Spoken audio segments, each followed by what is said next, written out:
അപ്പോൾ നമ്മൾ ഓരോ ദിവസങ്ങളിലായിട്ട് 7 മണിക്ക് നിങ്ങളുടെ USS പരീക്ഷയ്ക്ക് വേണ്ടിയുള്ള മാത്സ് ചോദ്യങ്ങളാണ് പഠിപ്പിച്ചുകൊണ്ടിരിക്കുന്നത്. അപ്പോൾ ഇന്നത്തെ ക്ലാസ്സിൽ നമ്മൾ പഠിക്കാൻ പോകുന്നത് ഭിന്നസംഖ്യ അല്ലെങ്കിൽ ഫ്രാക്ഷൻസുമായിട്ട് ബന്ധപ്പെട്ട കാര്യങ്ങളെല്ലാം ഞാനിവിടെ പറയാനായിട്ട് പോവുകയാണ്. അപ്പോൾ കൃത്യമായിട്ട് ഇതൊന്ന് അറിഞ്ഞുകൂടെങ്കിൽ ഇതൊക്കെ ചെയ്ത് പഠിച്ചെടുക്കുക. അപ്പോൾ വളരെ സിമ്പിളായിട്ട് നമുക്ക് തുടങ്ങാം. നിങ്ങൾക്ക് പഠിക്കാമെങ്കിൽ ഇന്ന് നിങ്ങൾക്ക് എന്ത് ചെയ്യാം? ഫ്രാക്ഷൻ കംപ്ലീറ്റ് ചെയ്യാം. അത്രേ പറയുന്നുള്ളൂ. അപ്പോൾ അതാ ആദ്യത്തെ ചോദ്യം നോക്കുക. കാലാണ് ഇതെന്ന് മനസ്സിലാക്കുക. അപ്പോൾ 1ന്റെ പാതി അര, അരയുടെ പകുതി എത്രയാണ്? കാൽ. അങ്ങനെയാണെങ്കിൽ ഈ കാലും കാലും കൂടെ കൂട്ടിയാൽ, മലയാളത്തിൽ നിങ്ങളെ ഞാൻ പഠിപ്പിക്കുകയാണ്, എളുപ്പമാണ്. കാലും കാലും കൂടെ കൂട്ടി എത്രയായിരിക്കും എന്ന് ചോദിച്ചാൽ നിങ്ങൾ പഠിക്കുക, അരയാണ്. എത്രയാണ്? അര. അങ്ങനെയാണെങ്കിൽ ഒരു അര എന്ന സംഖ്യയും ഇതാണ് അര, അര എന്ന സംഖ്യയും കാലും കൂടെ കൂട്ടിയാൽ എത്ര എന്ന് ചോദിച്ചാൽ എത്രയായിരിക്കും? മുക്കാലായിരിക്കും. പഠിക്കുക. ഇതൊക്കെ നമുക്ക് പലർക്കും പെട്ടെന്ന് യൂസ് ചെയ്യാം, അല്ലെങ്കിൽ നമ്മൾ കൂടുതൽ ടൈം എടുക്കും. അടുത്ത അരയും കൂടെ കൂട്ടിയാൽ എത്രയാണെന്ന് ചോദിച്ചാൽ 1. അടുത്ത മുക്കാലും മുക്കാലൂടെ കൂട്ടി എത്രയാണ്? നിങ്ങൾ പഠിക്കുക. മുക്കാലും മുക്കാലൂടെ കൂട്ടി എത്രയാണ്? 1.5 അതാണ് 1/2, 1.5. അടുത്ത് നോക്കുക, 1.5 കൂടെ കൂട്ടിയാൽ എത്ര എന്ന് ചോദിച്ചാൽ നിങ്ങൾക്ക് കൃത്യമായിട്ട് അറിയണം. 1 കൂടെ കൂട്ടിയാൽ എത്രയാണ്? നോക്കുക, 1.5 അരയാണ്. 1.5 അര. 1.5യുടെ കൂടെ അര കൂട്ടിയാൽ എത്ര വരും? നിങ്ങൾക്ക് അറിയത്തില്ലായിരിക്കുമെങ്കിൽ പഠിക്കുക, 2. അരയുടെ കൂടെ അര കൂട്ടിയാൽ 1 ആണ്. 1 1 2. അടുത്ത 1.25 കാലൂടെ കൂട്ടിയാൽ എത്രയാണ്? നിങ്ങൾക്കറിയാം, 1 അവിടെ ഇരിക്കട്ടെ. കാലും കാലൂടെ കൂട്ടിയാൽ എത്രയാണ്? കാലും കാലൂടെ കൂട്ടിയാൽ എത്രയാണ്? ഇത് ആദ്യം പഠിപ്പിച്ചു. കാലും കാലൂടെ കൂട്ടിയാൽ അര. അപ്പോൾ ഉത്തരം 1.5. ഓക്കെ. അടുത്ത 1.25 മുക്കാലൂടെ കൂട്ടി എത്ര? നോക്ക്, കാലും മുക്കാലൂടെ കൂട്ടി എത്രയാണ്? നിങ്ങൾക്കറിയാം, 1. അപ്പോൾ 1 1 2. അപ്പോൾ ഇവിടുത്തെ ആൻസർ എത്ര വരുന്നത്? 2. കണ്ടോ? 1.25 മുക്കാലൂടെ കൂട്ടി എത്ര? 2. അത് പറഞ്ഞു പഠിച്ചാൽ നിങ്ങൾക്ക് കൃത്യമാവും. നിങ്ങൾ സമയം പറയുമ്പോൾ 2.25, 2.5, 2.25 എന്ന് നമ്മൾ പറയത്തില്ലയോ? അത് വെച്ച് നിങ്ങളിത് പഠിച്ചെടുക്കണം. അടുത്ത 1.5 കൂടെ കൂട്ടിയ എത്ര? 1.5 കൂടെ കൂട്ടിയ 3 ആണ്. അരയും കൂടെ കൂട്ടിയ 1. അതാണ്ട് മനസ്സിലാക്കുക, അരയും കൂടെ കൂട്ടിയ 1. അപ്പോൾ ഈ 1 അതാണ്ട് ഇവിടെ ഒരു 1 2, ഇതൊന്നുകൂടെ കൂട്ടിയ 3. ഓക്കെ. അടുത്ത 2.5 മുക്കാലൂടെ കൂട്ടിയ നിങ്ങൾ മനസ്സിലാക്കുക, അവിടെ ഒരു 2 ഉണ്ട്. നിങ്ങൾക്ക് പക്കയായിട്ട് ഉറപ്പാണ്. ഇനി ഇവർ തമ്മിൽ കൂട്ടി എന്ത് സംഭവിക്കും? അരയും മുക്കാലും. അപ്പോൾ അവിടെ ഒരു 1.25 ഉണ്ടാവും. നിങ്ങൾക്കറിയാമല്ലോ. അപ്പോൾ അവിടെ ഒരു 1.25 ഉണ്ടാവും. അപ്പോൾ മൊത്തത്തിൽ എത്ര വരും? 3.25 വരത്തില്ലേ? 3.25 വരും അല്ലേ? മനസ്സിലാക്കി ചെയ്യുന്തോറും കിട്ടും. നോക്കുക, അരയും മുക്കാലും. കണ്ടോ? അരയും മുക്കാലൂടെ കൂട്ടി നിങ്ങൾക്കറിയാം, ഇവിടെ ഒരു മുക്കാലുണ്ട്, അരയ്ക്കകത്തൊരു കാലുണ്ട്, പിന്നെയും ഒരു കാലുണ്ട്. ഇത് രണ്ടും കൂടെ കൂട്ടി എന്താ? മുക്കാലും കാലൂടെ കൂട്ടി എത്രയാ? 1. അപ്പോൾ 1 1 കാല്, 1.25. 1.25 കൂടെ 2 കൂട്ടി എത്ര വരും? 3.25. കണ്ടോ? അതൊന്ന് ചെയ്ത് മനസ്സിലാക്കി പഠിക്കാം. ഓക്കെ. അടുത്തത് നോക്കുക, മുക്കാലിന്ന് കാല് കുറച്ചു. മുക്കാലിന്ന് കാല് കുറച്ച് എത്ര വരും? അര വരും. ഓക്കെയാണ്. അടുത്ത മുക്കാലിന്ന് അര കുറച്ചു. അപ്പോൾ എന്ത് വരും? കാല് വരും. കണ്ടോ? 1 അര കുറച്ചു. അപ്പോൾ എന്ത് വരും? അര വരും. ഇതൊക്കെ എന്തു ഈ സാറ് പറഞ്ഞത്? അപ്പം ഞാൻ പറയുന്നത് മനസ്സിലാക്കണമെങ്കിൽ ഒരുപാട് വട്ടം ചെയ്തു പഠിക്കണം. അടുത്ത് നോക്കുക, 1.5. ഇതെന്തോ? 1.5. ആ 1.5 എത്ര കുറയ്ക്കുന്നത്? കാല് കുറയ്ക്കുന്നത്. അപ്പോൾ നമ്മൾക്ക് ഈ അരയിൽ നിന്ന് ഈ കാലം കുറച്ചാൽ പോരെ. കാലും കാലൂടെ കൂട്ടിയാലാണ് അര ഉണ്ടാവുന്നത്. അപ്പോൾ അരയിൽ നിന്ന് കാല് കുറച്ചാൽ പിന്നെ എന്ത് വരും? കാല് വരും. അപ്പോൾ ആൻസർ 1.25 എന്ന് വരും. എന്ത് വരും? 1.25. അടുത്ത 2.5 അര കുറയ്ക്കും. അപ്പോൾ ഈ അരയും പോവും. ആൻസർ എത്ര വരും? 2. ഓക്കെയാണ്. അടുത്ത നോക്ക്, 3.5 2.5 കുറയ്ക്കണം. അപ്പോൾ അരയും കുറച്ചു. 3 2 കുറച്ച് എത്ര വരും? ആൻസർ 1. അടുത്ത നോക്കുക, 2 1.25 കുറച്ചു. 1.25 കഴിഞ്ഞാൽ ബാക്കി ഇനി എത്രയേ ഉള്ളൂ? കാലേ ഉള്ളൂ. അടുത്ത നോക്കുക, നമുക്ക് മൾട്ടിപ്ലൈ ചെയ്യാനാണ്. മൾട്ടിപ്ലൈ ചെയ്യാൻ നേരത്തെ ന്യൂമറേറ്ററും തമ്മിൽ ഗുണിക്കേണ്ട. 1 1 കൂടെ ഗുണിക്കുക. ആൻസർ എത്ര? 1.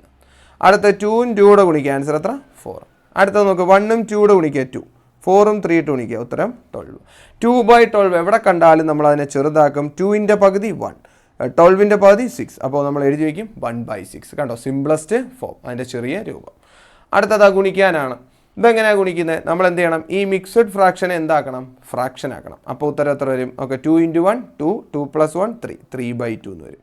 ഇൻറ്റു അടുത്ത എന്ത് വരും? 6 + 1 7, 7/2. അപ്പോൾ ആൻസർ എത്ര വരും? 21/2. അതാണ് 21/4 ആണ് ഈ ക്വസ്റ്റ്യൻ്റെ ആൻസർ. 21/4. ഓക്കെ. അന്ന് സംശയമുണ്ടെങ്കിൽ മനസ്സിലാക്കുക. 1 2 കൂടെ ഗുണിക്കുമ്പോൾ 2, 2 1 അതായത് ഈ 3, 3/2. അടുത്ത 3 2 ഗുണിക്കുമ്പോൾ 6, 6 1 കൂട്ടുമ്പം 7. ഓക്കെയാണ്, 7/2. അപ്പോൾ ഇത് ഗുണിക്കുമ്പോൾ 7 3 21/4. അടുത്തതും അതേപടി നിങ്ങൾ തന്നെ ചെയ്യുക. ഉത്തരം എന്ത് വരും? 9/4 വരും.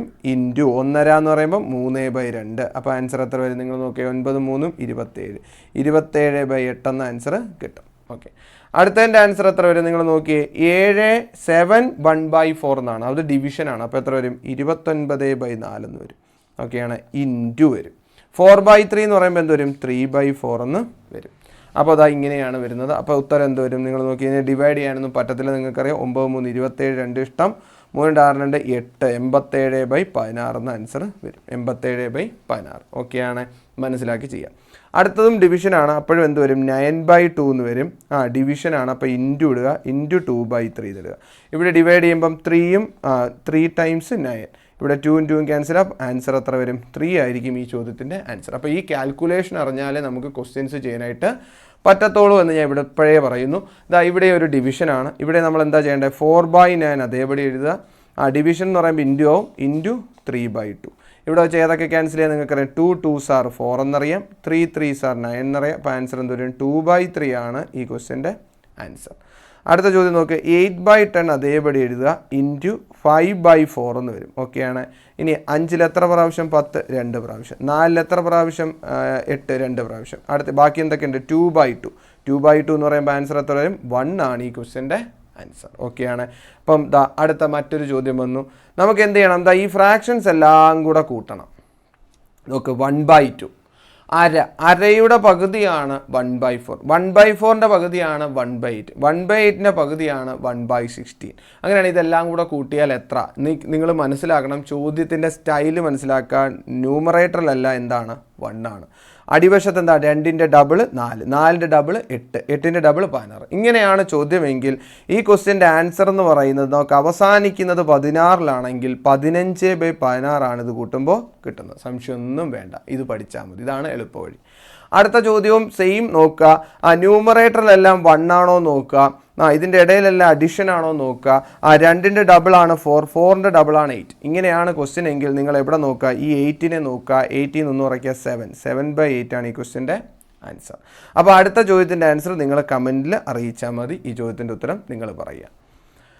അടുത്ത മറ്റൊരു ചോദ്യമാണ്, ഇവിടെ മൾട്ടിപ്ലിക്കേഷനാണ് ചോദ്യം. 3 ഫ്രാക്ഷൻ ഭിന്നസംഖ്യകളുണ്ട്, മൾട്ടിപ്ലൈ 3 കൂടെ മൾട്ടിപ്ലൈ ചെയ്താൽ 1. ഇനി അടുത്ത 2 × 4 8, 8 8 are 64. അപ്പോൾ ആൻസർ 1/64. അടുത്ത ഡിവിഷനിലാണ് ക്വസ്റ്റ്യൻ. അപ്പോൾ നിങ്ങൾ ഇങ്ങനെ എഴുതുക 1/2 ഇൻറ്റു എന്തായിട്ട് മാറും 4/1 ഇൻറ്റു എന്തായിട്ട് മാറും 8/1 എന്നാവും. ഇവിടെ വെച്ച് നിങ്ങൾക്ക് ക്യാൻസൽ ചെയ്യാം. ഈ 2 2s എന്ത് 4 എന്ന് വരും. അപ്പോൾ ഉത്തരം എന്ത് വരും 16 ആയിരിക്കും ഈ ചോദ്യത്തിൻ്റെ ആൻസർ എന്ന് പറയുന്നത്. ഓക്കെയാണ്.